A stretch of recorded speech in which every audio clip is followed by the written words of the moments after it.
The phone call regarding Uncle Raymond's estate arrived on a Tuesday morning in late March, just as I was preparing for a commercial photography session in Birmingham. At 29 years old, I was hustling as a freelance shooter, handling mostly corporate portraits and property listings to cover expenses, while fantasizing about capturing something truly impactful through my lens. The attorney on the line, a fellow by the name of Pritchard, whose voice grated like stones in a concrete churn, informed me that Raymond had suffered a fatal heart attack 2 weeks earlier in his home office in Kaufman Springs, a place I'd only seen a couple of times during my youth. Raymond had been my mother's elder sibling, the one who'd relocated to the countryside of Alabama in the early 1980s to establish an accounting firm catering to local enterprises and family-run farms in Tombigbee County.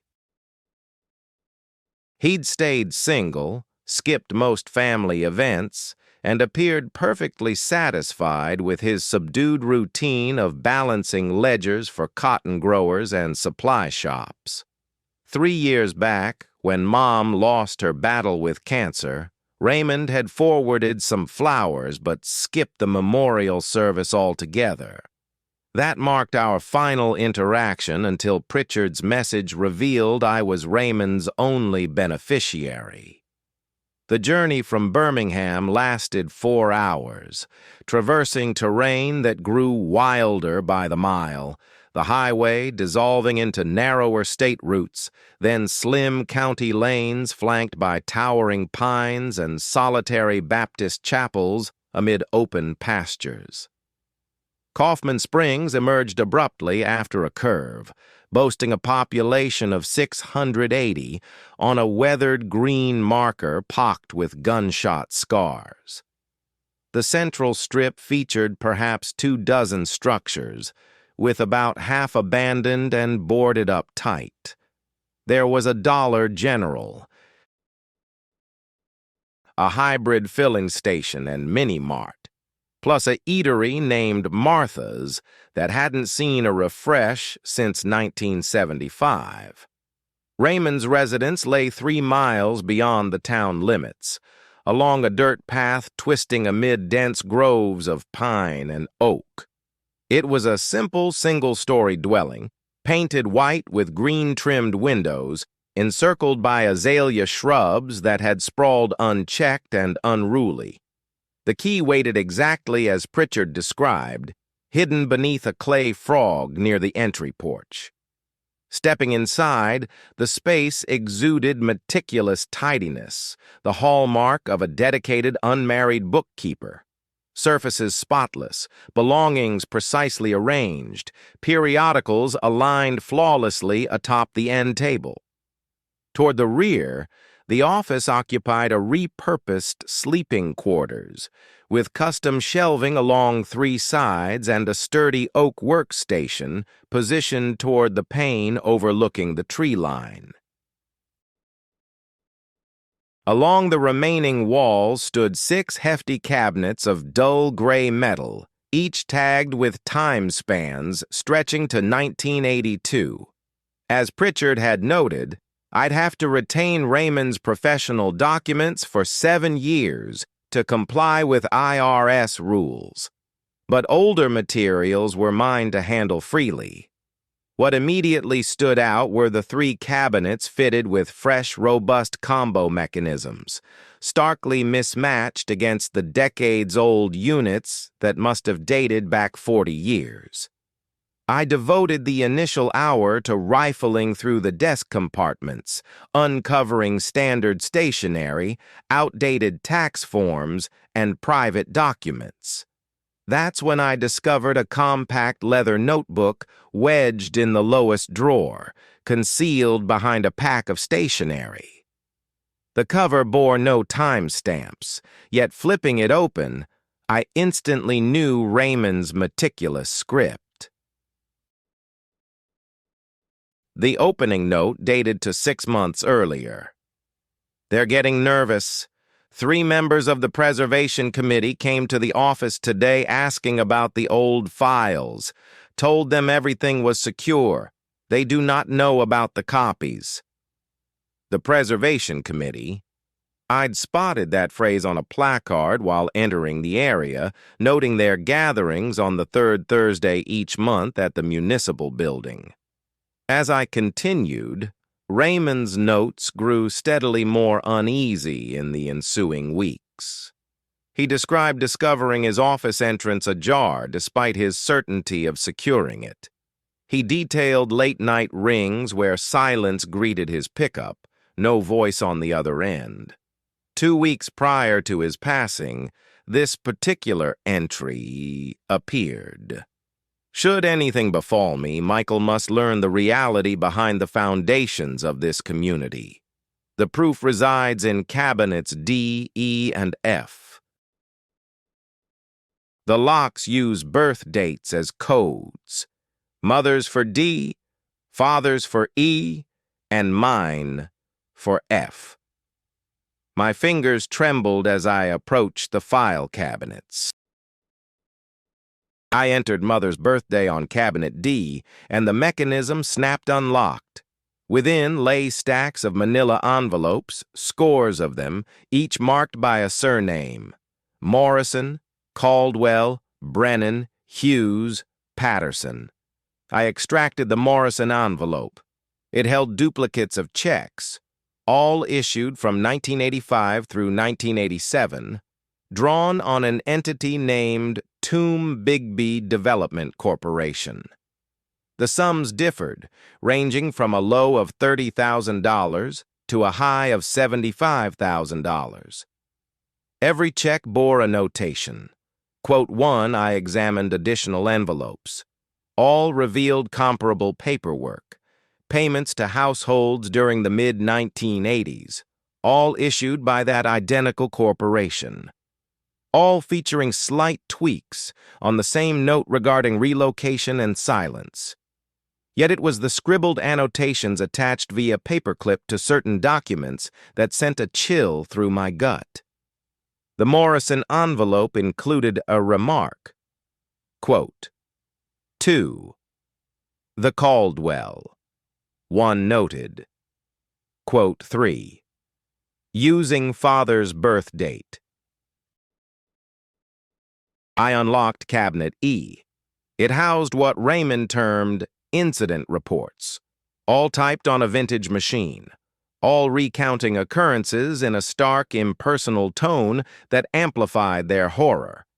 Report 4J detailed Thomas Morrison, discovered deceased in his vehicle on County Road 47 during August 1985. Penned by initials JB, it explained that Morrison had uncovered waste disposal operations at the disused quarry and warned of alerting state environmental officials. The outcome was recorded as a solo car crash, attributed to operator mistake from inebriation. Blood alcohol registered at .14, far exceeding the threshold. But a follow-up sheet, in handwriting, clarified that Morrison was a committed abstainer, untouched by liquor since his father's cirrhosis claimed him in 1972. It further described injecting alcohol after death, arranging the truck to plunge down the slope, and how the local coroner, a Preservation Committee participant, endorsed the verdict unquestioned. The widow, supporting 3 young children, received $60,000 upon signing a non-disclosure pact and moving promptly to Mississippi. I pored over 17 such reports. They adhered to a recurring formula. An individual uncovered forbidden knowledge. An individual probed excessively or resisted involvement. An individual demanded handling. The approaches differed. Certain cases mimicked mishaps, auto collisions, shooting incidents, tumbles from heights. Others vanished entirely with annotations citing burial at Site C or Site F. Unmarked spots alluded to often but undefined. Cabinet F held the fiscal documents linking it all. The Tombig Development Corporation belonged to 12 original families from Kaufman Springs. Beginning in 1979, they secured a deal with a New Jersey-based waste firm. The firm provided $200,000 yearly, soon raised to $400,000, granting unlimited entry to 3 spots in Tombig County: a forsaken quarry, a wooded area beside the Team Bigby River, and a site labeled merely as the Northeast property. The firm was offloading industrial and hazardous medical refuse there, materials meant for burning or processing at licensed sites, yet dumped unlawfully in remote Alabama. The corporation divided the yearly sums among the 12 families, reserving extra for so-called community oversight costs.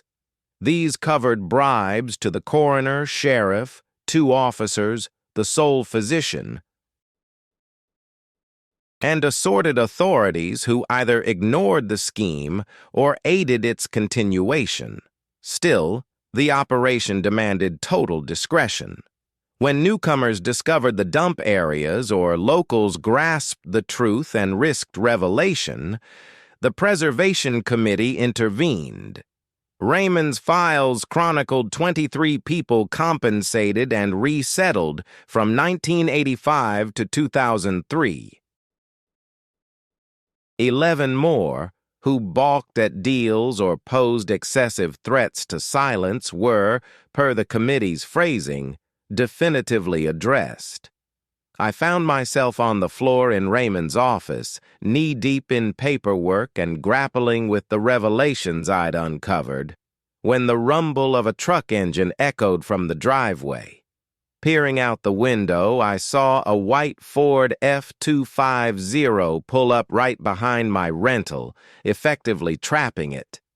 Out stepped 2 guys, both likely in their early 60s, dressed in the typical laid-back attire of any ex-farmer around Alabama: Carhartt jackets, jeans, and sturdy work boots.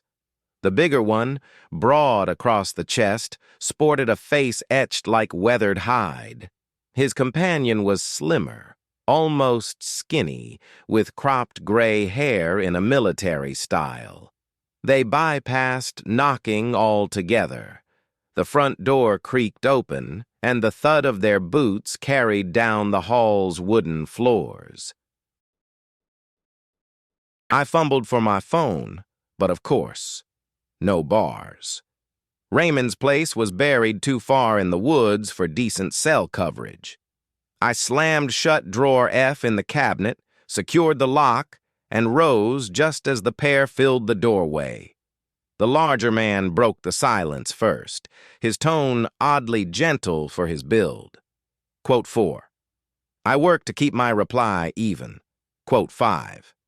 Hughes edged deeper into the space, his gaze flicking over the cabinets. Quote 6. Brennan shifted to block the path to the door, not threatening outright, but enough to signal I wasn't going anywhere on my terms. We saw Cabinet D sitting ajar, he noted, nodding toward the unsecured one. That's got some vintage business logs from the Development Corporation's busier era. He managed our accounts way back when. Nothing exciting, just dusty tax forms, but we'd rather they not fall into improper custody. Privacy issues.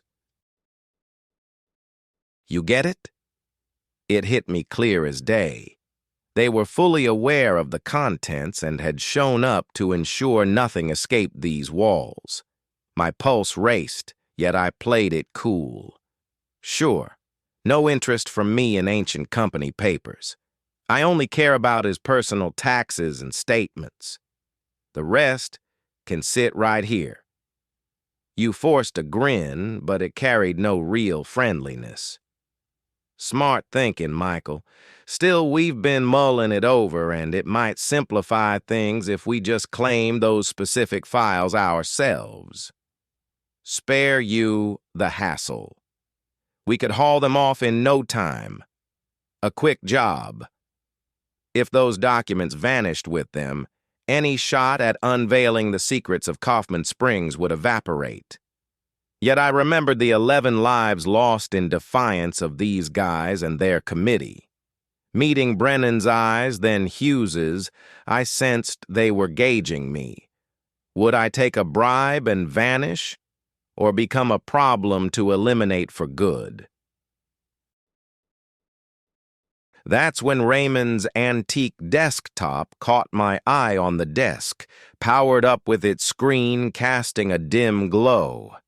And in the window's shadowy reflection, invisible to them, a tiny red indicator blinked from a concealed camera nestled in the bookshelf, precisely where he'd stash it, anticipating their eventual arrival.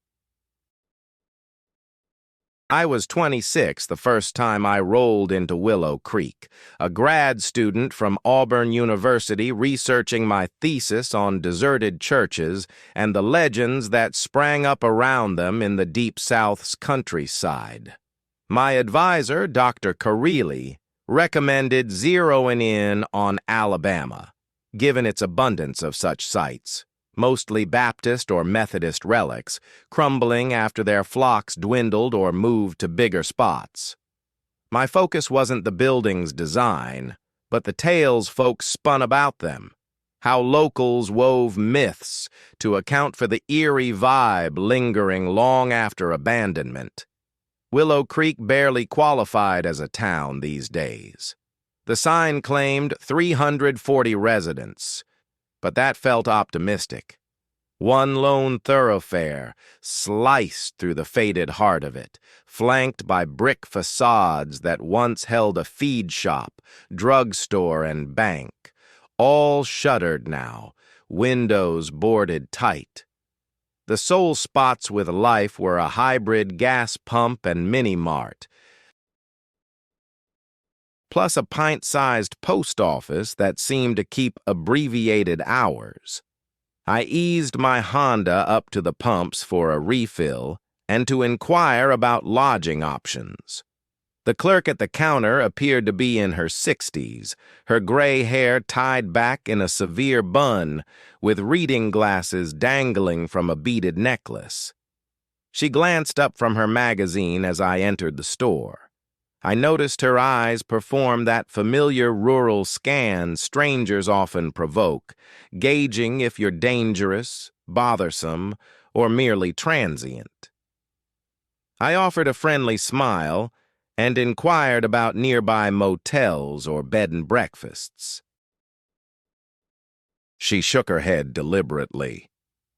The nearest motel's up in Russellville, roughly 40 minutes north, she replied. Willow Creek doesn't see too many outsiders these days. Most drivers just breeze through en route to other places. What draws you to this area? I told her I was a grad student working on a thesis about forsaken churches, having come across mentions of Willow Creek's old Baptist one and eager to record its details. Her face changed subtly at the mention of the church. A flash of worry, or perhaps something deeper. She laid her magazine aside and leaned in a bit, lowering her voice despite the empty store. Quote 14, she said. Quote 15, not truly forsaken. Quote 16. The structure's still upright and holding up reasonably well, given no services have occurred there in ages, she explained. But something about the site unsettles people. Noises, mainly. Folks report hearing singing from within, old-time hymns. It happens only after dark, always those familiar tunes. Some chalk it up to breezes or youthful mischief.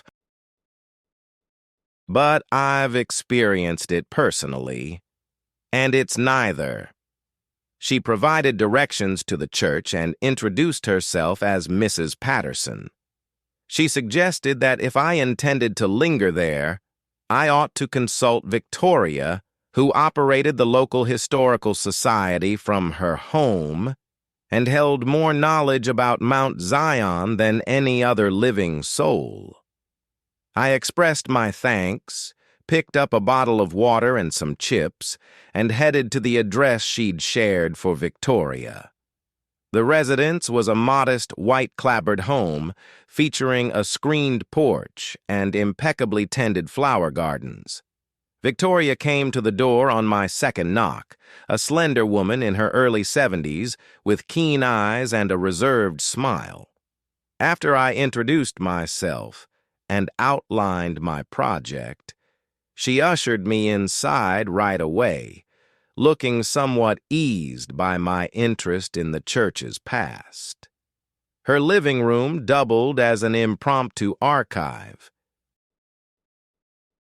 lined with filing cabinets along one wall and piled high with document boxes on the tables. Mount Zion went up in 1887, she informed me, retrieving a hefty folder stuffed with photos and news articles. It anchored the community for 75 years. During its heyday in the 1940s, membership hit around 150, drawn mostly from nearby farm families. The architecture's charming in its straightforward rural style, white siding, high windows, a steeple topped by a bell that chimed each Sunday dawn. Quote, 20 carbon monoxide leak kills 32 during Sunday service. Quote 21. The congregation couldn't rebound, Victoria murmured. The bereaved couldn't face returning. They gathered in homes briefly, then joined a group in Russellville. The structure stood vacant thereafter. The church body attempted sales a handful of times, but no one cared to purchase a site of such loss, leaving it secured and gradually deteriorating. Accounts began surfacing about 6 months post-disaster. Nighttime passers-by caught echoes of hymns drifting from the church, the very ones the flock once performed. Initially, people suspected surviving members might be convening there covertly, attempting to reclaim it. How great thou art! The old rugged cross. That's them, she stated plainly. The flock. They've performed this ritual nightly since 1962. Some folks believe they're unaware of their passing, continuing their services and devotions just as in life.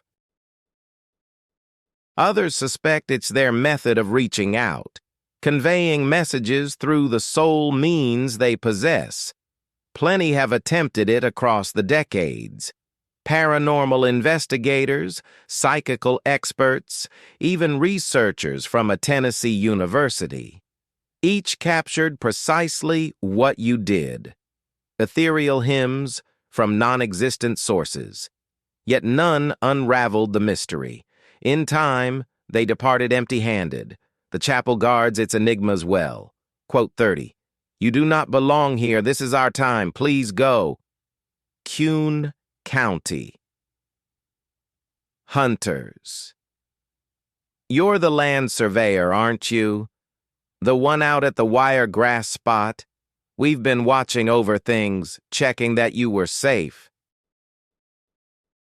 Spotting your truck still parked after a full week, we assumed you'd crossed paths with him. Quote 34 him, quote 35 folks around here dub him the Wiregrass Watcher, though outsiders might label him a skunk ape or booger or some such term from their neck of the woods. He's roamed these parts for generations, as long as memory serves.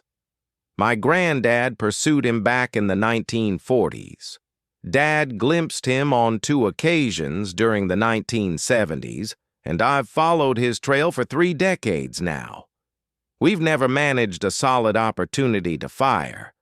Truth be told, even if we did, I'm not certain we'd pull the trigger. Over time, he's taken down some farm animals, scared off trail users, and once toppled a tree onto a lumber hauler in 1989. But to our knowledge, no one's ever been fatally harmed by him, and we'd prefer it stays that way. Quote 36. The Forest Service is aware of his presence. The wardens won't admit it on record, but they do. That's the reason they avoid stationing patrols in this zone. It's also why hunting tags for the region are so restricted. They reckon that by limiting access and hushing it up, incidents stay rare, and the tale dissolves into mere folklore.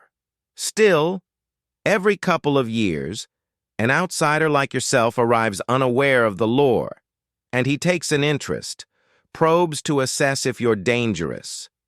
You'll likely feel compelled to file a report, perhaps summon experts or rally a search team. I'm urging you against it. Whatever this being truly is, he's inhabited this land longer than our lifetimes. He leaves folks be if they honor his domain and keep their distance. But stir up publicity, draw crowds seeking him out, and tragedy's bound to follow. Could be him, could be the intruders.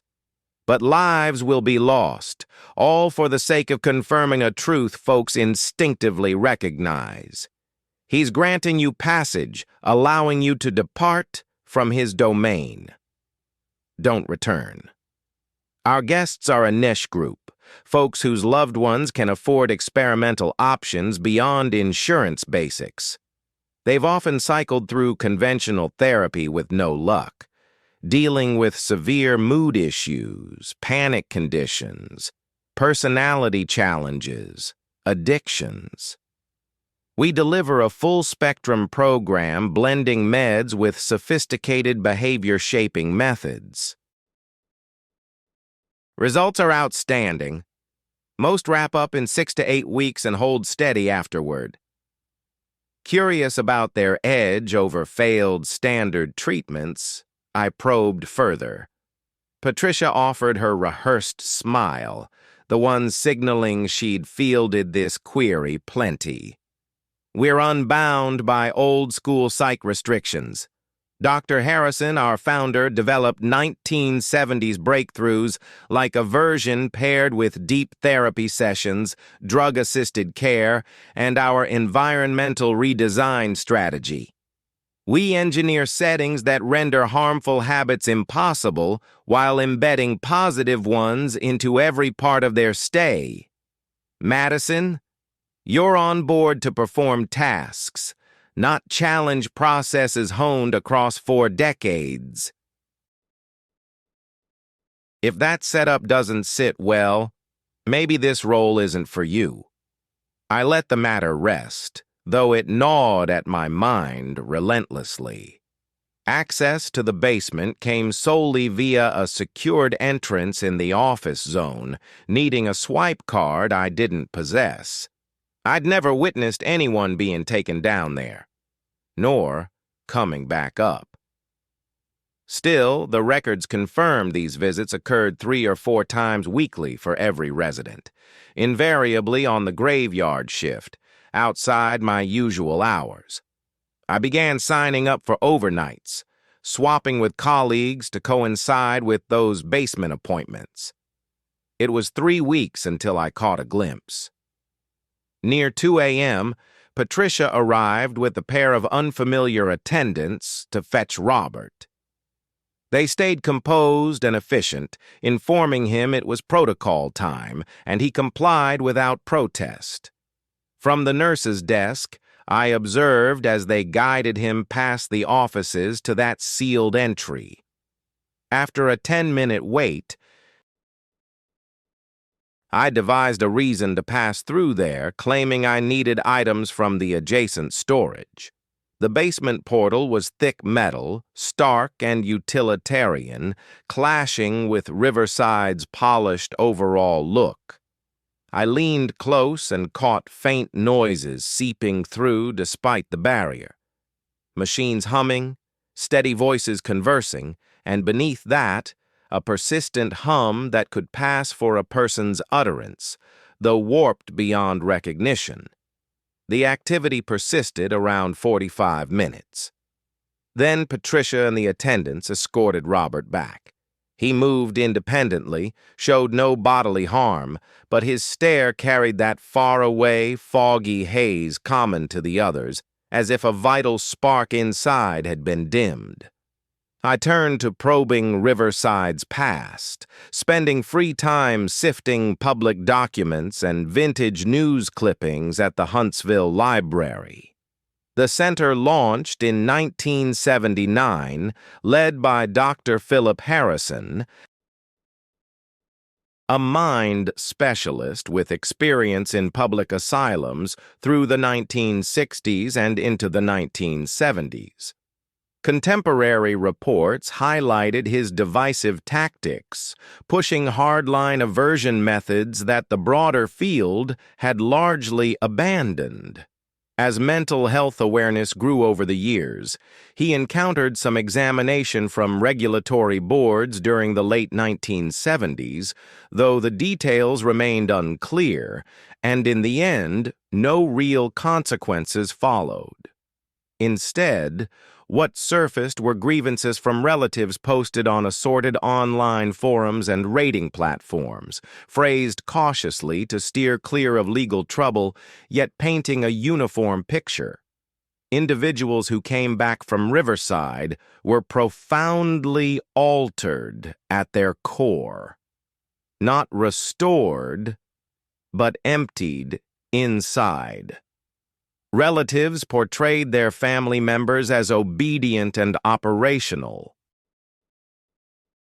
yet stripped of the vitality that defined their true selves.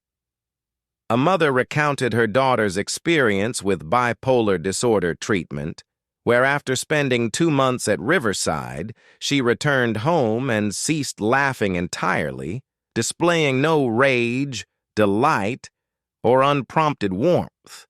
Just drifting through days in a bland, emotionless routine that unnerved the family more than the erratic moods that had prompted her commitment. I realized I had to witness the activities in the sub-level firsthand. Yet I also understood that probing further would likely cost me my job or invite greater risks. Thus, I bided my time, observing and memorizing the routines of the building. I learned that Sunday evenings brought the thinnest staff coverage. Only a single night shift nurse and a security officer who passed most of his hours up front, glued to the TV. The electronic keycard system recorded all access. However, the sub-level entrance featured a manual backup, a classic lock that someone skilled with the right implements could bypass. I lacked both skills and gear initially, but my former partner Daniel had shown me the fundamentals back when he was fixated on locksmithing as a pastime. I honed my technique on the locks at my apartment until I could handle a basic pin tumbler setup, then slipped a tension wrench and a rake pick into my work bag, concealed inside a personal care pouch that wouldn't spark curiosity during a check. 3 weeks after first catching those noises from below on a Sunday evening, I signed up for the night shift and held out until 3 a.m., when the guard was predictably settled in his spot. Picking the lock consumed 12 minutes, with my fingers trembling so intensely that I nearly fumbled the tools on 2 occasions. Once the door gave way, I eased it closed after me and paused at the head of a staircase. Sturdy concrete stairs descended to a subterranean area that the building's formal blueprints insisted wasn't there. The atmosphere hit me oddly right away. Harsh and chemical, evoking heavy-duty cleaners, blended with a foul, biological undertone. Motion sensor fluorescent bulbs hummed to life, buzzing faintly as I went down. The lower floor stood in stark contrast to the polished upper areas. It embodied grim institutional design, walls coated in faded institutional green paint, linoleum surfaces chipped and discolored from years of wear. Doors equipped with sturdy observation panes overlooked procedure spaces. I hurried along, peering into each space and snapping photos with my phone set to quiet. The initial room held a seat reminiscent of mid-20th century psych wards, complete with straps and an arrangement for electroconvulsive therapy, though the machinery appeared current with fresh usage evident from the adjustment records mounted nearby.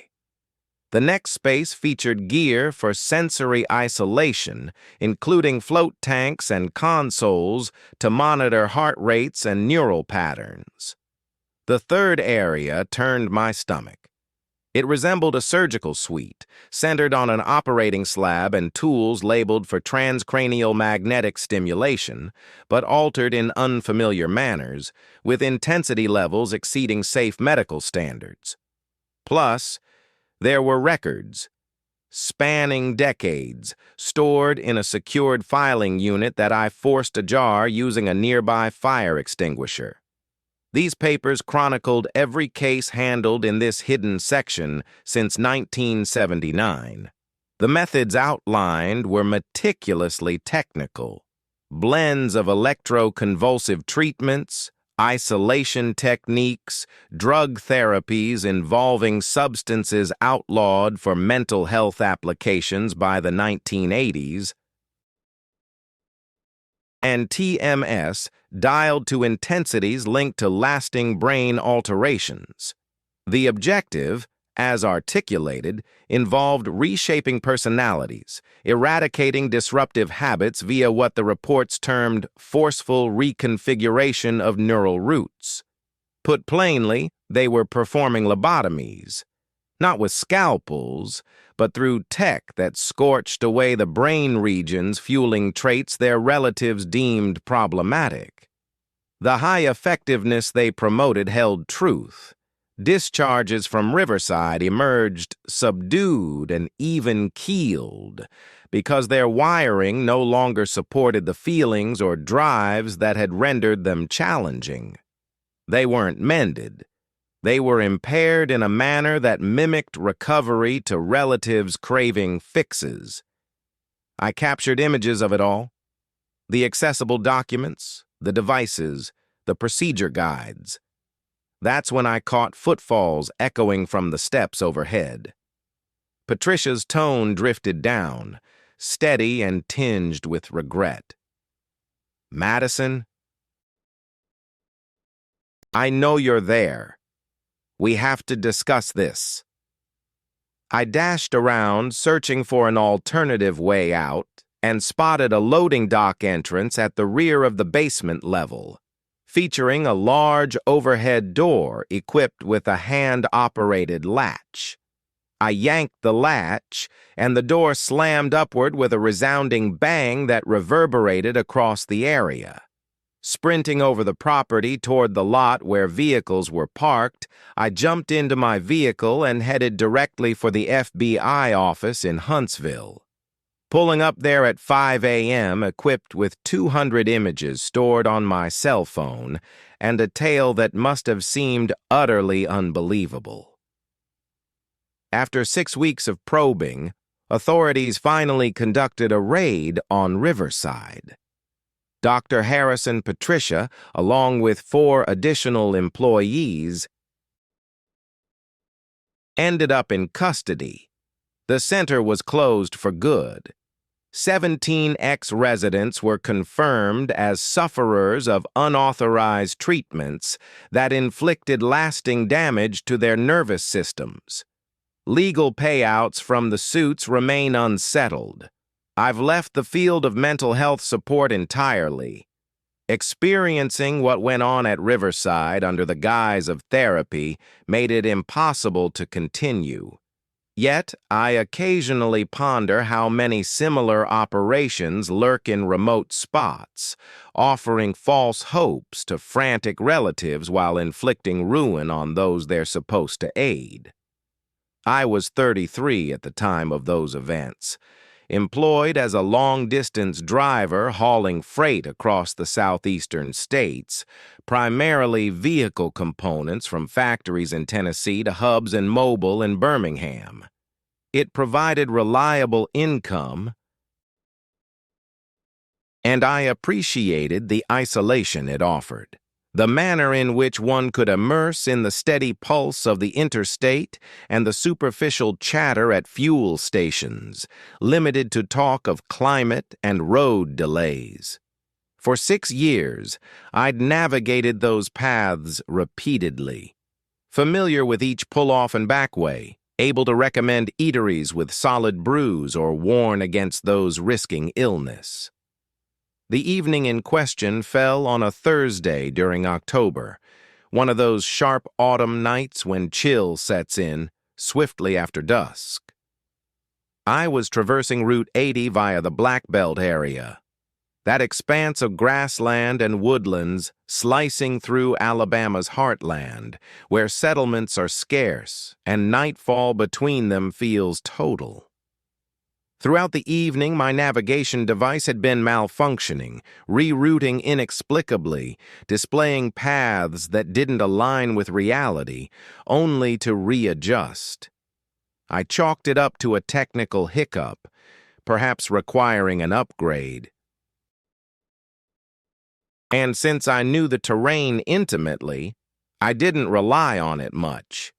Near 10:30 p.m., roughly 20 miles east of Demopolis, my rig began faltering in performance. It wasn't sudden, merely a slow decrease in velocity even as I kept constant pressure on the pedal. The motor's heat level stayed normal. Dashboard alerts remained off. Still, an issue was evident.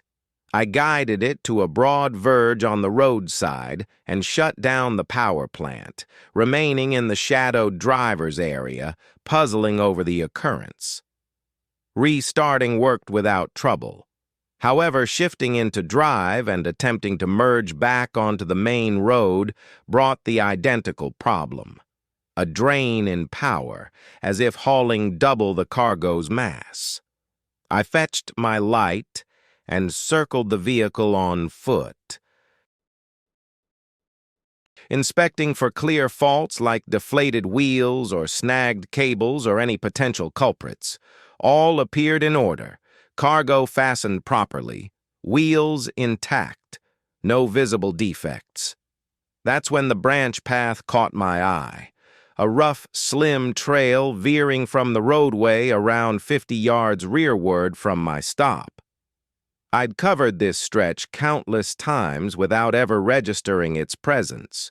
It failed to register on my digital guide, nor on the printed charts stored inside, merely this gravel lane, vanishing into the timber like an eternal fixture I'd inexplicably overlooked. What prompted me to explore it remains unclear. Perhaps I hoped it circled around to reconnect with the route, avoiding the truck's glitch, or frustration clouded my judgment. In any case, I climbed back aboard, fired up the motor, and veered onto the nameless path. On the gravel, the vehicle performed flawlessly. No dips in strength, no hitches. Just effortless motion, as though prior troubles never existed. The trail twisted amid the woods for perhaps 10 miles, tight enough that limbs rasped along the trailer's flanks. Eventually, the canopy parted, revealing illumination forward. Genuine roadway lamps and structure glows. The telltale shimmer of a modest community. Yet no community should exist in that location. Not per any chart, device reading, or my half-decade of routine travel here. I eased off the throttle, perplexed yet intrigued, and entered what resembled the primary avenue of a locale, bypassed by progress. The settlement was compact, perhaps 30 or 40 structures clustered near a core plaza, featuring a county building or municipal center at its heart. But the whole scene felt off-kilter. Not deserted, but out of era, as if I'd entered a film stage from the mid-20th century. Vehicles lining the curbs were vintage Chevrolet Bel Airs and Ford Fairlanes, immaculate and gleaming beneath the lamps. The shop fronts featured hand-painted signs hawking products and services in designs unchanged for over 6 decades. A Woolworth 5 and dime store, a drugstore boasting a soda fountain, and a cinema with a marquee touting a movie that rang a faint bell from my grandpa's tales of his youth. Crowds of folks, dozens strong, strolled the pavements and ducked in and out of businesses that somehow buzzed with activity at 11 p.m. on a Thursday. They looked straight out of a vintage movie set. Guys in suits topped with fedoras, ladies in wide skirts and meticulously coiffed hairdos, kids in varsity jackets and saddle shoes. Not one of them batted an eye at my rig. This hulking, contemporary semi that clearly didn't belong in this bizarre spot. I pulled up outside what appeared to be a classic eatery, cut the motor, and just sat there, mind reeling from the scene. My cell showed 0 bars. Pair for the course in remote Alabama, but the GPS was a total void. No glitchy lines or loading icon, merely a dead black display as if the thing had powered down. I climbed down from the cab, headed to the diner's entrance, swung the door wide, and crossed the threshold into what struck me as a gateway to a bygone era. Inside, everything screamed pristine 1950s vibe. Crimson leather seats and a gleaming counter lined with swivel chairs, plus a jukebox in the back crooning Buddy Holly tunes at a level that hummed softly without drowning out chatter. The patrons swiveled my way as I walked in, a flash of bewilderment crossing their features before they offered courteous grins and returned to their food. A server around 25, her blonde locks twisted into an impeccable updo, came over with a laminated menu and inquired about seating.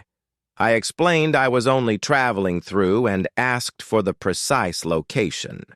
She gave a smile as if the query was odd, but replied amiably, "You're in Riverside, sweetheart. Finest spot in Sumter County. Turned around, are you?" Quote, 44 Sheriff Halloway here. You mentioned arriving via Route 80. Curious since it doesn't link straight to Riverside. Likely you veered onto the old Forest Service path. That one's notorious for disorienting drivers once they've wandered in. Pull up a chair, grab some Joe, and we'll sort out your way back to the main drag. It's 2024, young man, just like the rest of the world. I get why you're thrown off, though. Riverside runs a bit counter to the norm. We cherish our old ways, hold on to how things once were. That's our charm. I pushed further, gesturing to the vintage autos outside, the outfits, the bargains, the paper's date. He heard me out steadily, then bent closer, his tone hushed for my ears alone. Fair point. Odd things went down here once. In 1956, an accident struck the old Coker Mining Company, roughly 5 miles north of town. The shaft tapped into an unknown gas pocket. It seeped through subterranean tunnels and seeped into Riverside over days. Residents began reporting eerie sensations, time slips, a sense of unreality. Many packed up, calling it haunted or toxic. But for those who remained like me, it led to an unforeseen twist. That gas altered the core of this town, rendered it fluid in a temporal sense. Officially, we're in 2024. We grasp that much. But we hover in a liminal space, bridging eras. We carry on as in 1956, the moment the change took hold, when the fabric tore. You're far from the only outsider to tumble into Riverside this way. Now and then, a driver strays down that Forest Service road and arrives here, forcing us to decide our next move. Usually we offer a meal, point them toward the highway, and off they go, dismissing us as a quirky hamlet obsessed with retro pageantry.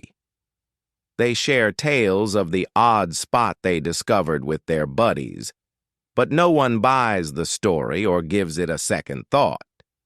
Yet for folks with empty lives ahead, no ties, worn out, adrift, or craving a real shift, we extend an invitation to linger. When I inquired about those who chose to remain, Sheriff Halloway swept his arm across the diner.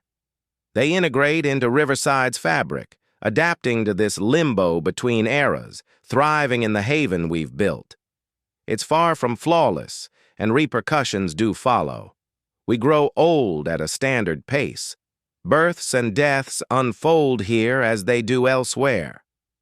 Still, we're shielded from the outer chaos, the turmoil, the shifts, the relentless rush. Tranquility reigns in this spot, offering security the wider world has lost. Plenty have settled in for years, content, opting for this over the messes they escaped. I mentioned needing to return to my rig and my delivery path. He agreed without pushback, rose, and escorted me out. He outlined precise steps to locate the forestry route linking back to Route 80, cautioning that straying from his guidance could trap me. The time-warping quirks complicated travel for outsiders.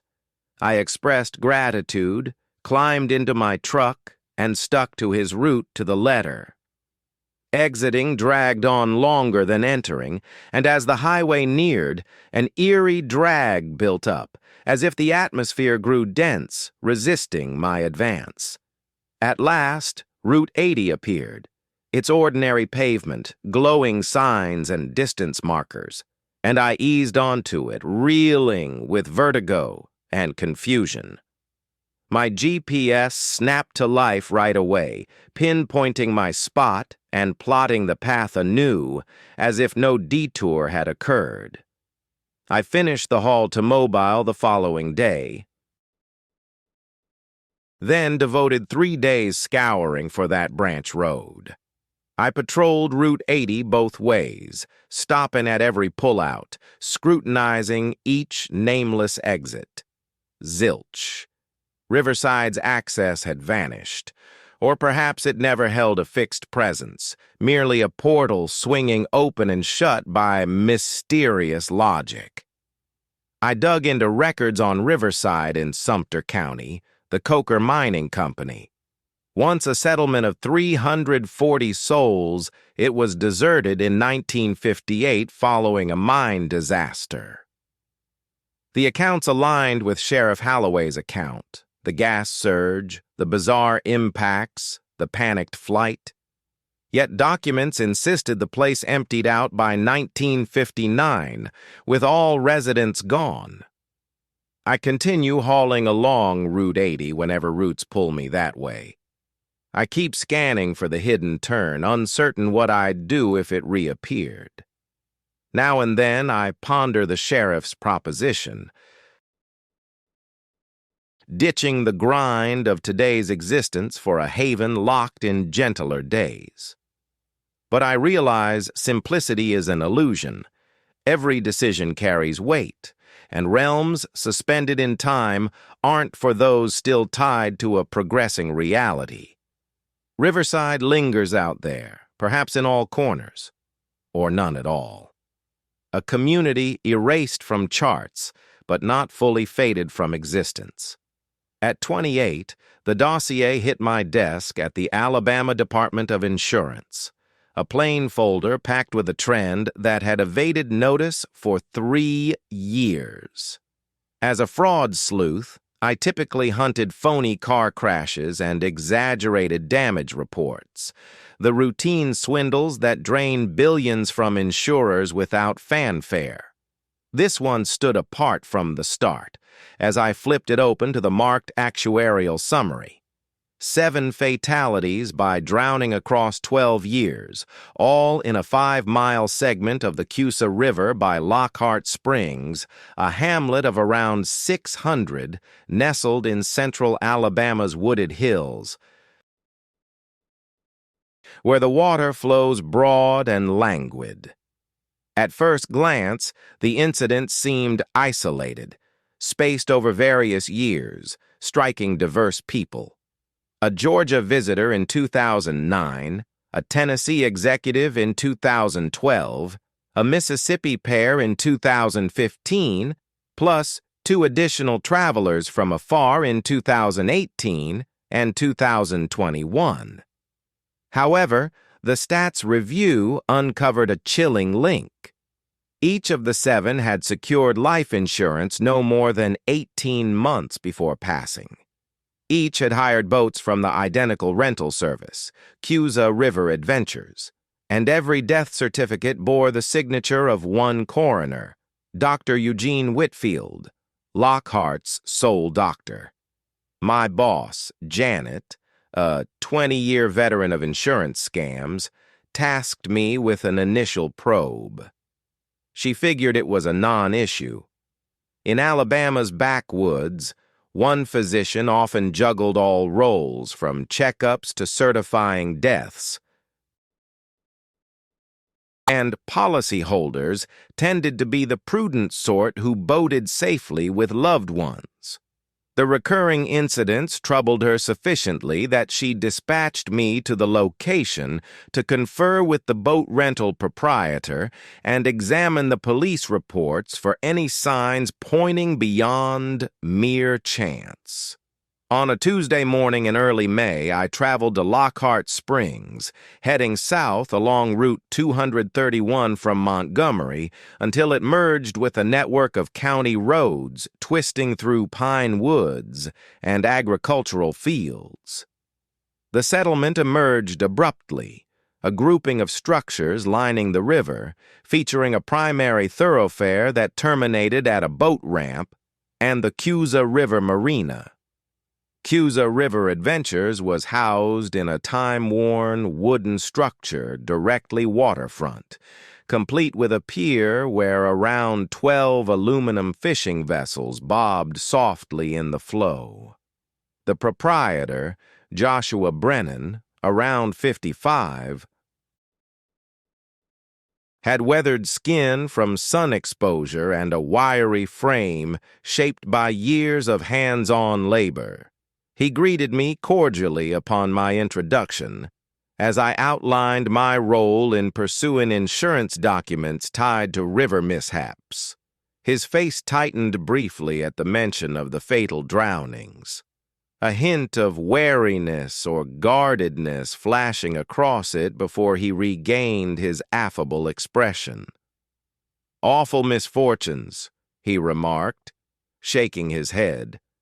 "We've managed this business for 3 decades, with my father handling it for 2 more prior, and those 7 fatalities stand as the sole ones linked to our rentals. The waterway is usually secure, particularly in the areas we suggest for visitors. Yet folks occasionally ignore precautions. They consume liquor, they mishandle life vests. Mishaps occur. I've assisted every probe completely, supplying all the records the officials demanded. When I requested the rental logs for those affected, he retrieved them promptly, neat, orderly dossiers with executed liability releases, gear inventory forms, and suggested paths outlined on durable maps. It all looked meticulous and legitimate. Inquiring about the life jackets and their maintenance checks, he guided me to a storage outbuilding where scores of orange personal flotation devices dangled from pegs, each seeming well-maintained. The afternoon passed with me poring over police files at the modest county sheriff's station, conversing with Sheriff Thomas Caldwell, a stocky fellow in his early 60s who displayed authentic bewilderment at my inquiries. All the cases had been thoroughly probed, he confirmed, ruling them as unfortunate flukes. Corpses retrieved in under a day. Postmortems by Dr. Whitfield indicated drowning as the clear cause, absent any evidence of wrongdoing. The sheriff appeared mildly irked by the suggestion that oversights might have happened, or that his quiet community could conceal some dark secret. I settled into a quaint inn on the town's periphery, a charming Victorian residence managed by Mrs. Hughes, who took evident pleasure in hosting a visitor. During the evening meal, which she firmly encouraged me to share with her in the formal parlor, I brought up my purpose, probing the river fatalities. Her warm manner chilled at once, and she placed her utensil down with a faint ting against the dish. "You're hardly the initial outsider stirring up inquiries, quote 5-1, quote 3 years back. A lady from a victims support organization lingered here for 7 days, interviewing locals in search of proof of foul deeds. She departed empty-handed." "Just as you'll do. We're a solid community, and Joshua Brennan's an upright individual. The river events were heartbreaking, but no crimes occurred. Now and then, bad luck bunches up, seeming dubious to those from afar unfamiliar with how tight-knit places operate. I deal in plenty of life insurance policies. Vacationers pass through here contemplating their own end, eager to safeguard their loved ones. It's my role to offer that protection and ensure they're insured. Tragedies like accidents befalling some clients later are heartbreaking, yet they raise no red flags. I processed the claims correctly, and the insurers disbursed payments in line with policy stipulations. All procedures were followed to the letter. No trespassing. William's old place stood right there, he mentioned. It went up in flames during the 1950s. Nowadays, just the slab remains. Family lore places the spot where Eliza met her end right past that point, close to the dry bed of the ancient creek. If you're thinking of camping out here overnight, I'd suggest pulling off into the clearing instead of staying on the roadway proper. That way, there's a smaller risk of a driver rounding a bend and slamming into your ride under cover of night. I expressed my gratitude, and he headed off, stranding me by myself along County Road 47. With nightfall descending, I arranged my gear right in the clearing. Several mics placed variably for spatial sound capture, a digital device loaded with new batteries plus a spare power supply, and my smartphone prepped to film any visual activity. Afterward, I settled into my vehicle with the windows lowered and kept watch. The initial pair of hours passed without incident. Just the typical noises of a backwoods Alabama evening, like chirping bugs. A rare vehicle rumbling by on the far-off interstate, and breezes rustling the pine branches. I went over my jotting, tweaked some clips from an earlier broadcast and resisted peeking at online feeds given the lack of mobile service out here away from civilization. Come midnight, the bug chorus halted abruptly. It wasn't a slow taper-off as you'd expect in the wild, but an instant shutdown, as if a button had been pressed. I snatched up my phone to begin video capture, panning it deliberately over the open space and edging tree line. No signs of life, no stirrings, no glows, only inky blackness and a smothering quiet that pressed in. Then, precisely at 2:17 a.m. per the phone's log, it pierced the air. A female cry began deep and climbed in intensity and loudness, laced with raw panic and urgency that rang utterly authentic. Not staged or exaggerated, but the raw agony of true peril. The outburst stretched about 40 seconds. And amid the strain, I picked out phrases, muddled yet audible through the fervor. "Help me, please, God, somebody help." It snapped short on a half-formed word, yielding to that dense hush which left my ears buzzing. I remained rigid in my seat, fingers trembling enough to nearly fumble the device. The setup had nabbed it all. The meters on the recorder jumped wildly, confirming this wasn't delusion or a trick of the ear. For the following hour, I pored over the footage, looping it via earbuds to dissect the audio. The timbre belonged to a woman, maybe in her middle years, carrying a somewhat dated drawl, not fully contemporary Alabama twang, yet not wildly off either. The pleas stood out sharply amid the wail. "Help me! Please, God, somebody help." And beneath the main cry, another layer emerged, a steady beat that could pass for pacing feet or perhaps blows, as if something was being struck over and over. In the subsequent 2 weeks, I logged 4 additional evenings there, sticking to the identical spot and the window from 2 a.m. to 3 a.m. The cries echoed on 3 occasions, each running 30 to 45 seconds with that unrelenting anguish. Yet the last time brought a twist. Once the shriek faded, a voice emanated from the tree line. Mine. But not from any playback or rebound. It uttered lines I'd never voiced. "Please, anyone, I need help. I'm dying here." I bolted to my car and bolted the locks, pulse thundering in my chest. The imitation persisted, cycling the same entreaty in my tone, swelling in volume and frenzy until it twisted into a howl mirroring the ones I'd taped before. Then, once more, utter stillness enveloped everything. By dawn, I motored into town and reached out to the Cherokee County Historical Society, inquiring about archives on County Road 47 or the vicinity of my sessions. The head, Victoria Hayes, retrieved deeds and charts from the 1850s onward.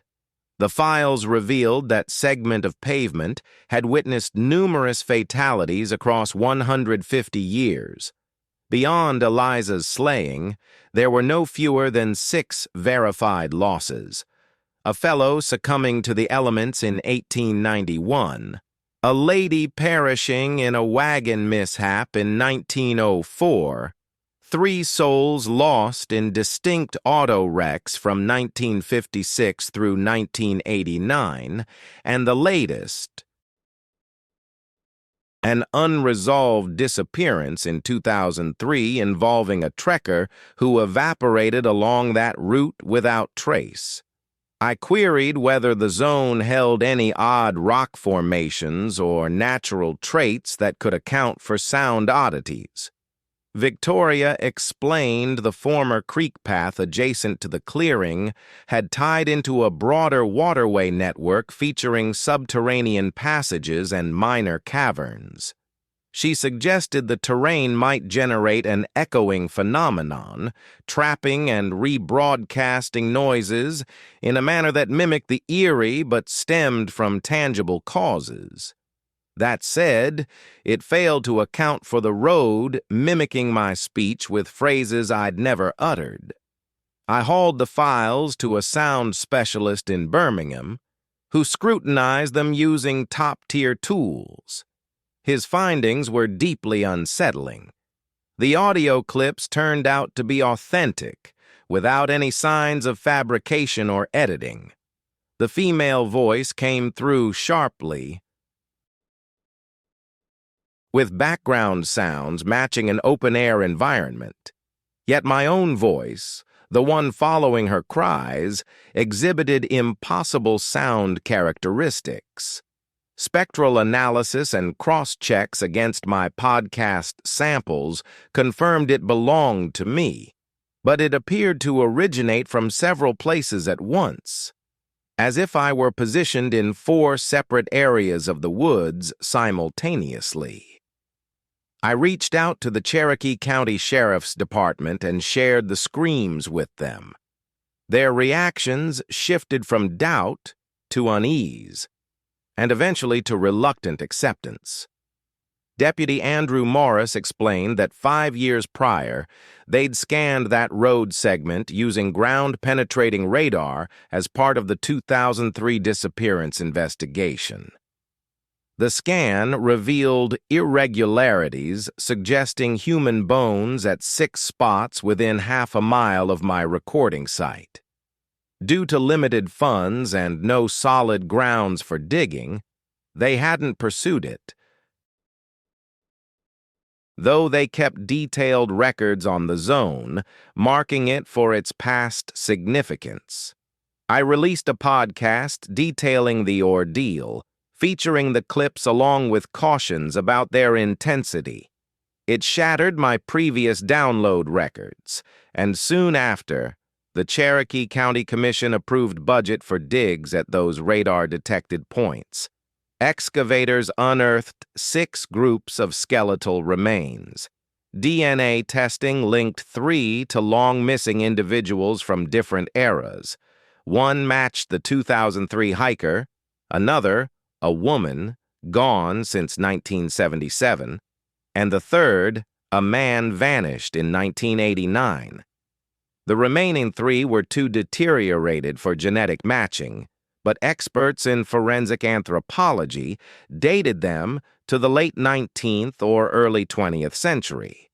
Among them, one female skeleton, likely aged 30 to 40 at death, bore skull breaks indicative of a heavy blow.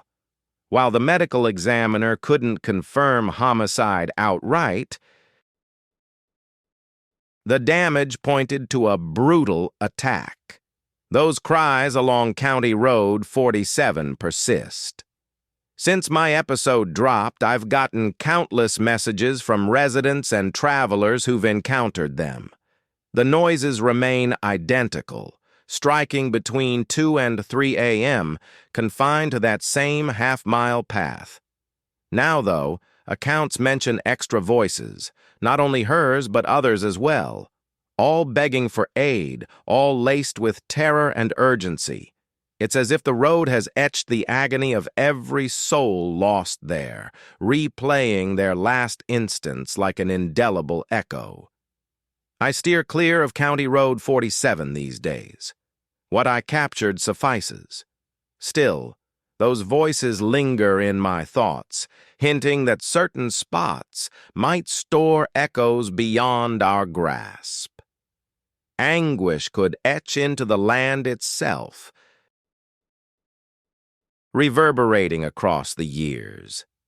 Cherokee County now oversees the site with signage highlighting its historical weight and urging reports of odd occurrences to authorities. I can't tell if that eases fears or heightens them. At age 30, I took on the role of trainee park ranger for the U.S. Forest Service, posted to an isolated outpost in Alabama's Talladega National Forest, smack in the East Central region. Having spent 8 years on guard duty at retail centers and housing blocks in Mobile, I craved purpose. Something tied to wilderness rather than buzzing fluorescence and surveillance feeds. The 6-month training landed me at the Okmulgee District HQ, shadowing veteran Ranger Daniel Cooper, who'd logged 2 decades entirely in Talladega. My orientation day hit the standard beats: handling animals, upkeep of paths, wildfire safeguards, and guidelines for guest protection. But Daniel shifted gears for one part. His delivery turning grave and straightforward. He fetched a folder crammed with 32 missing persons files dating back to 1981 and up to now. Every case involved trekkers who'd vanished inside a 10-mile circle around our base. "This is Talladega's truth," he stated, laying them out on the meeting room table. "Over 43 years, 32 folks have gone missing in this forest patch. No traces of remains, no clues uncovered, no resolution for loved ones. The standard line blames confusion amid thick woods, tumbles into gullies or pits, or death from cold, thirst, or heat. Yet the trend feels eerie, and if you're committing to this post, you must grasp the risks ahead." I pored over those documents thoroughly. The ages of those who vanished spanned from 19 to 67, encompassing both male and female adventurers, seasoned trekkers, as well as occasional visitors out for a simple outing. These incidents unfolded across various seasons. Amid diverse weather patterns, along distinct paths, yet one striking detail stood out right away. In no fewer than 18 out of the 32 incidents, bystanders noted the disappeared individual conversing with what appeared to be a park ranger just prior to their vanishing. Accounts differed in specifics, but each one described an official in uniform who guided the hikers toward zones witnesses called off-limits or shuttered paths. When I raised this with Daniel, his face grew somber. That's the element no one officially acknowledges, since our logs confirm no ranger was present in those spots at those moments. Duty records, vehicle GPS data, and radio logs track every ranger's position during these events. And whenever a witness claimed to spot one near the missing individual, our files indicate no assignment to that sector. An imposter has been masquerading as one of us, exploiting our badge to separate people from the crowd, and we've yet to apprehend them. He pointed out the off-limits zone on a topo map, a forested stretch in the Okmulgee unit, barred from public entry since 1994, following multiple trail collapses that rendered it hazardous. Barriers were posted with alerts urging visitors to keep away, and patrols enforced the rules, though its isolation allowed unseen entry, while the rough landscape could conceal traces forever. My initial 3 weeks involved typical onboarding, trailing Daniel and fellow rangers, mastering the network of paths, honing skills in orienteering and crisis handling. Still, those missing persons files lingered in my mind. The notion that a predator had stalked this woodland for more than 4 decades. In spare moments, I pored over each dossier meticulously, hunting for overlooked trends. That's how I uncovered something alarming. 7 of the vanished had specified the Pinhoti Trail as their route, a lengthy trek winding through the woods, but their intended start and end spots didn't align with any authorized access points. Cross-referencing with up-to-date charts revealed they matched defunct paths abandoned and sealed in the 1980s.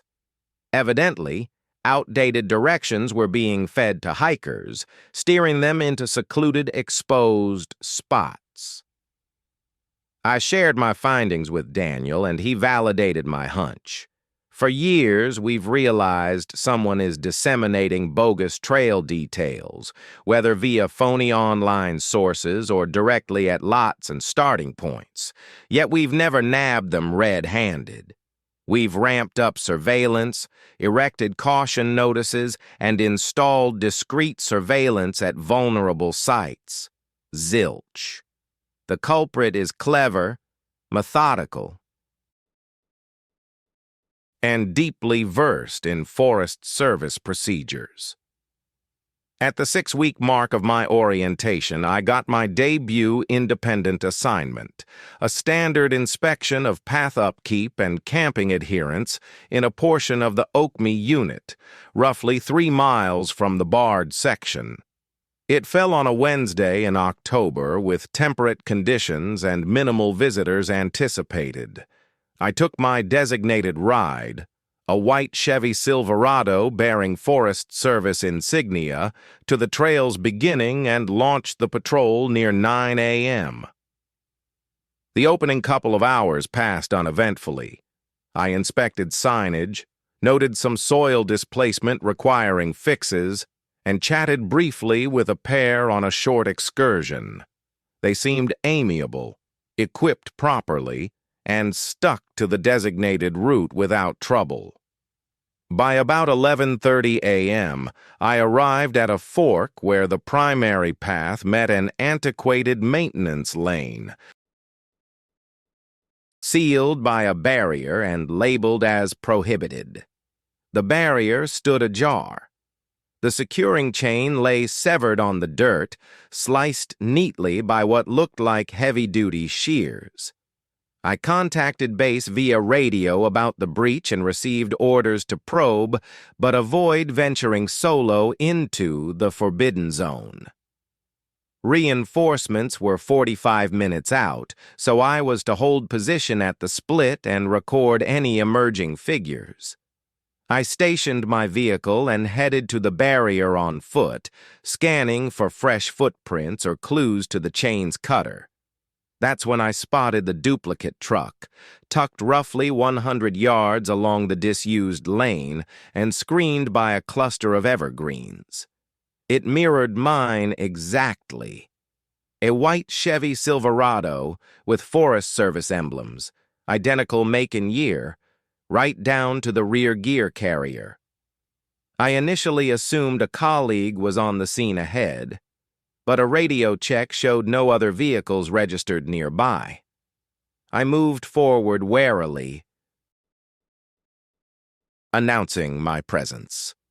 Silence. The cab sat vacant. Ignition keys dangled, radio active but muted softly, and its VIN didn't correspond to anything in our inventory. As I stretched toward my radio to call it in, voices echoed from farther into the woods, one belonging to a man, the other to a woman, engaged in what seemed like an easy-going chat. I crept after the noise, slipping silently amid the bushes, and spotted them about 50 yards up ahead. There was a woman around her mid-30s, dressed in hiking clothes, with a backpack slung over her shoulder, strolling next to a guy in a Forest Service outfit, just like the one I had on, acting as if they knew each other forever. In his left hand, he clutched an object too tiny for me to make out from where I stood. I shouted, announcing myself as a ranger and telling them to halt. The woman swiveled my way, her face puzzled. Yet the man kept his back turned.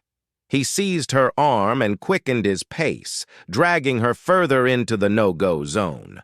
I dashed behind them, yelling to hold up, but they vanished with surprising swiftness over the rough ground, slipping beyond a ridge thick with mountain laurel.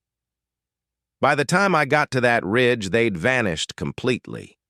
The terrain was all rocks, leaving no footprints, and the woods fell into that eerie quiet that sent chills down my spine.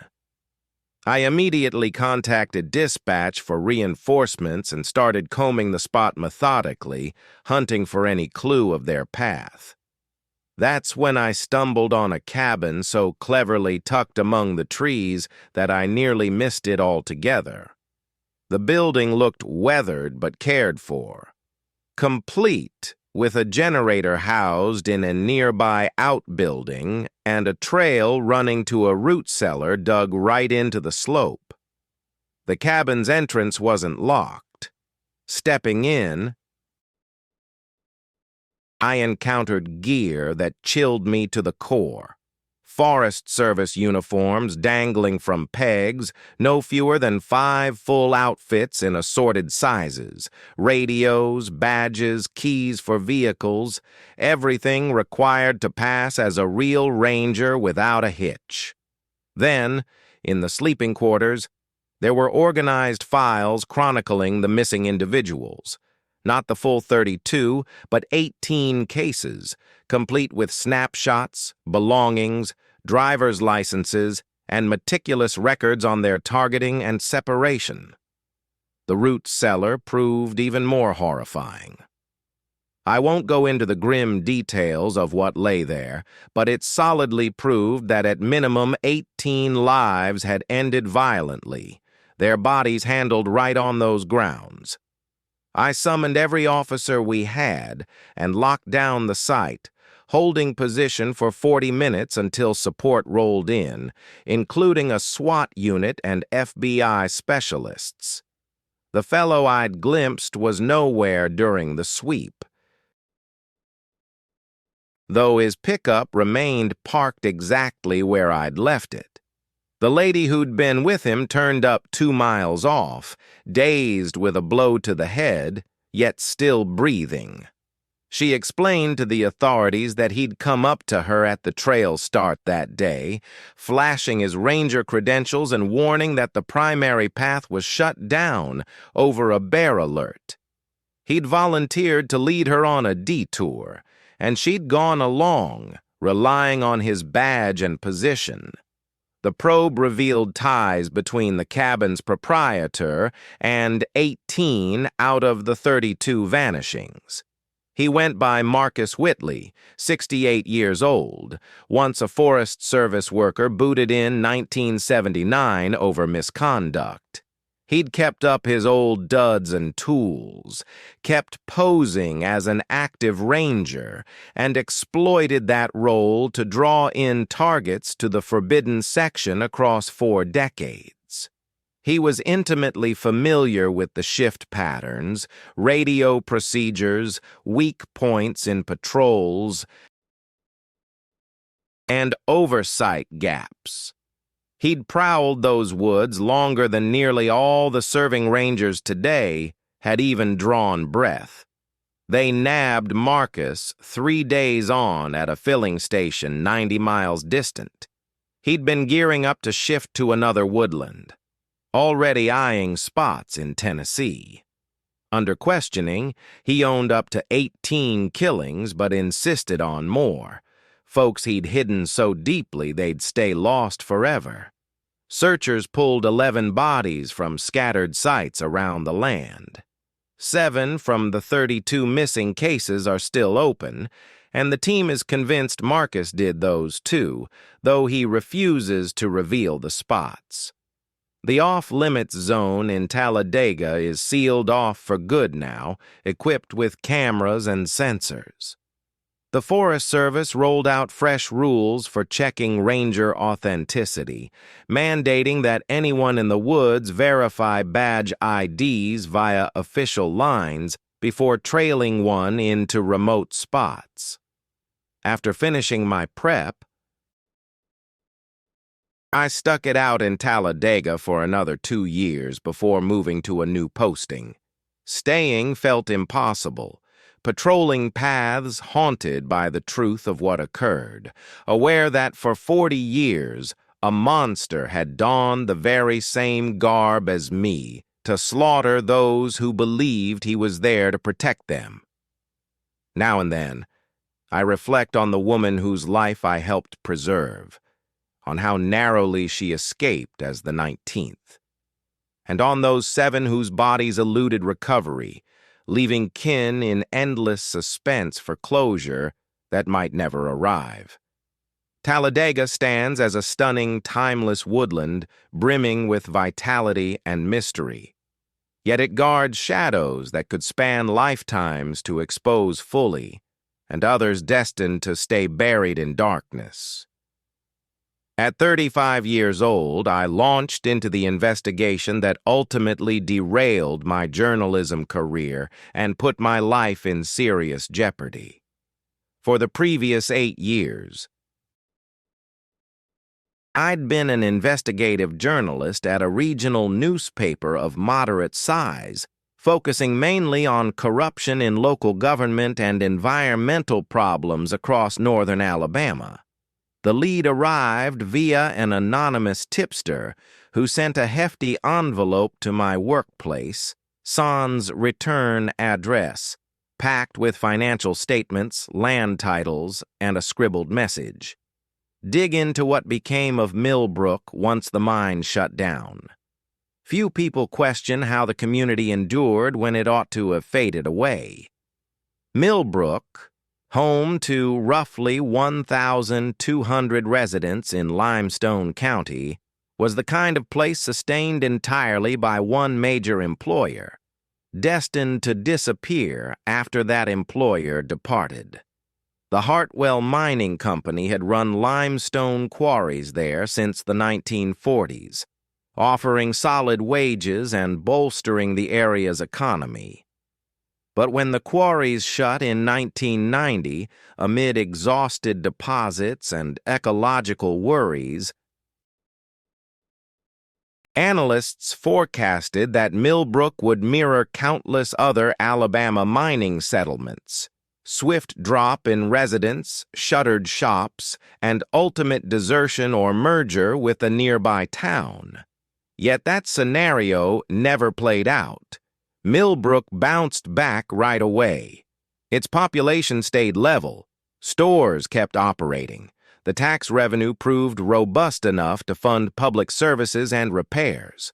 As I delved into the town's fiscal stats, an inexplicable detail emerged. By 1991, a single year post-closure, the municipal coffers reflected a revenue uptick even without mining taxes. The income stemmed from contract payments and permit deals, ambiguous phrasing that could cover a wide range. On a Monday in late April, I headed to Millbrook, pulling in around 9 a.m. to encounter a seemingly unremarkable spot. A compact central district with hometown shops, tidy neighborhoods of cared-for homes, and a contemporary primary school hinting at fresh upgrades to facilities.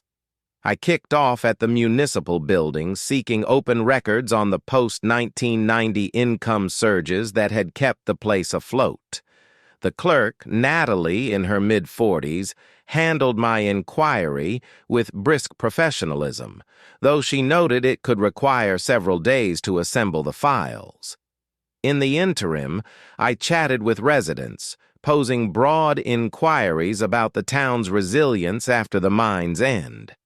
Their answers rang eerily uniform, like scripted lines. "We branched out our economy," they'd reply. "The council chose wisely to lure fresh enterprises." The community rallied. But when I pushed for details on the incoming companies or the precise strategies, folks grew evasive or shifted topics. I settled into a modest inn on the outskirts and passed my nights cruising the area, noting sights and snapping pics. That's when the trucks caught my eye, big rigs bearing plates from out of state. Massachusetts, New Jersey, Pennsylvania, rolling in under cover of night and veering north toward the defunct quarry. Regulators had shuttered and secured the site. Or so it seemed. Yet these haulers were plainly entering via a dirt path I'd found barred and padlocked during daylight checks. During my third evening there, I tailed one such truck from afar, headlights dimmed, relying on the moon to guide me along the bumpy quarry track. It halted at a staging zone by the quarry mouth, joined by a cluster of other rigs. Workers were offloading sealed barrels and boxes, shuttling them inside via lifts. From my vantage, I captured it all with a long-range lens, the trucks, the loads, the laborers' features. Come morning, the clerk rang me. The documents were set. At the town office, Natalie passed over a dossier of fiscal papers confirming my hunches. Back in 1991, Millbrook's council had struck a deal with Tri-State Environmental Solutions, a waste handling firm. They forked over $400,000 yearly to the town for using the sealed quarry, billed as secure holding for harmless factory waste. A quick probe into Tri-State revealed it as a Delaware-registered front, linked through a web of entities to a New Jersey trash handling outfit repeatedly dinged for eco-breaches. The stuff they dumped in the Millbrook quarry was anything but harmless. These materials consisted of dangerous waste from medical and industrial sources, which ought to have been processed at authorized sites, but were unlawfully discarded into an enclosed limestone pit in the countryside of Alabama. Over the following 7 days, I meticulously recorded the scope of the pollution. I gathered water specimens from nearby creeks flowing out of the quarry's runoff. I secured dirt samples from lands situated below the quarry. I spoke with locals residing close by about their medical problems. The discoveries were heartbreaking. In Millbrook, incidences of cancer were almost 300% higher than state norms. Rates of congenital anomalies, nerve-related conditions, and immune system ailments were all elevated beyond what chance alone could account for.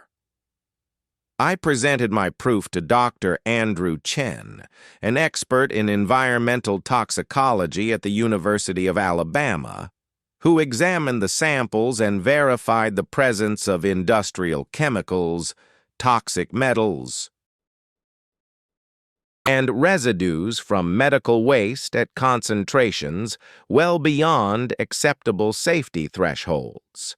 For more than 2 decades, the pollutants had been seeping into the underground water supply, gradually toxifying every resident of Millbrook who relied on well water or consumed produce from tainted earth.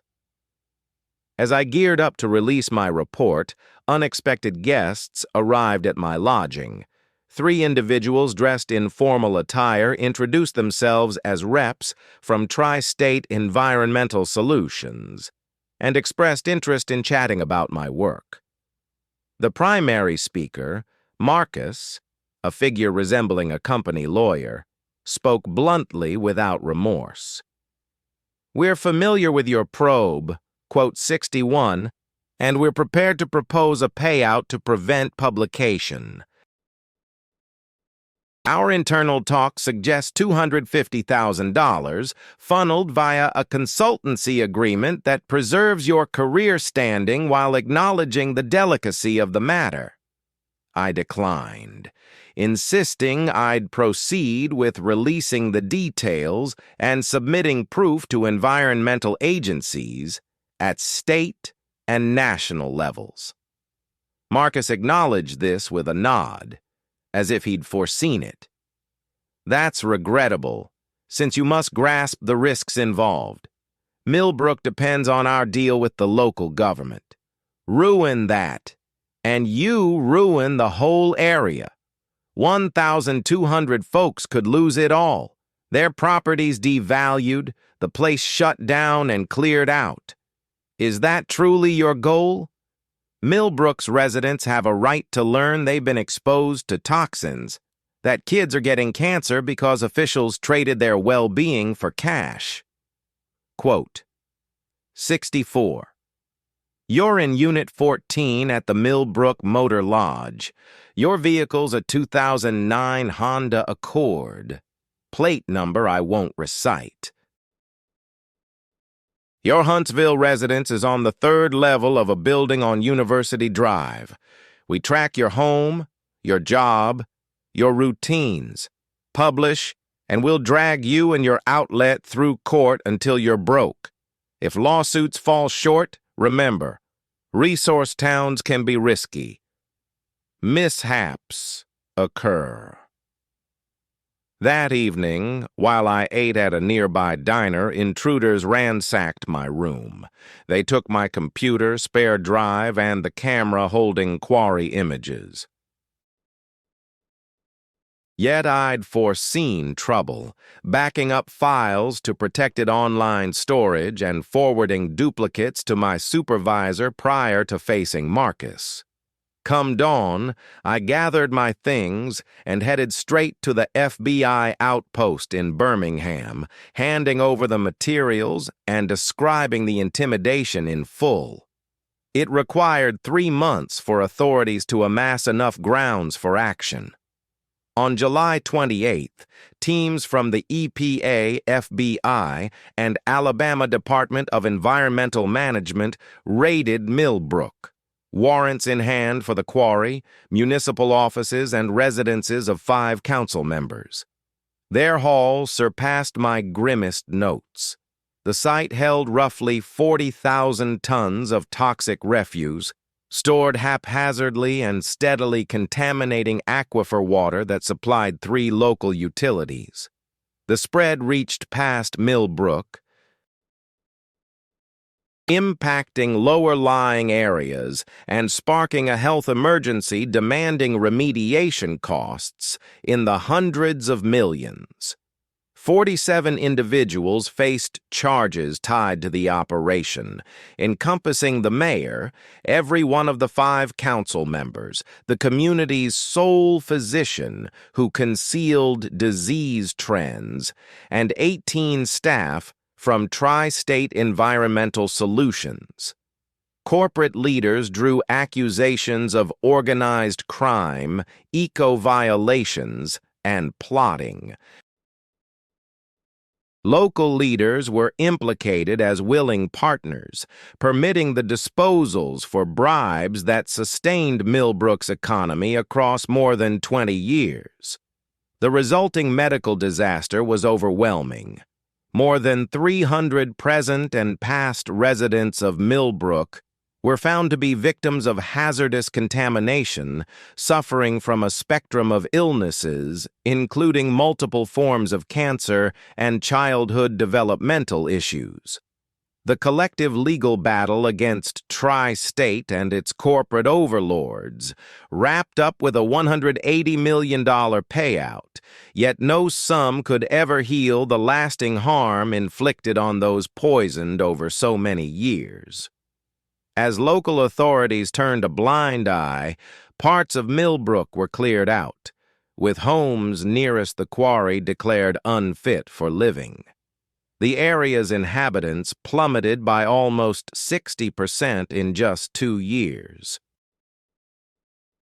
The community that had endured against all odds was now fading away, not from market pressures, but from the avarice of its own officials, who bartered away their neighbors' well-being for fleeting economic relief. I quit reporting half a year following the article's release. The dangers weren't imagined. Even once some perpetrators were jailed, cryptic warnings kept arriving, hinting I ought to stay vigilant since not all tri-state affiliates were in custody. I relocated across state lines, switched professions, and worked to construct an existence free from probing humanity's ugliest corners. Yet Millbrook lingers in my thoughts. The folks who placed faith in their representatives only to face the deepest kind of treachery. And I ponder how many other places could have struck comparable pacts, sacrificing long-term viability for immediate fixes, brewing crises that stay buried until the destruction is total and the sufferers lie beyond rescue.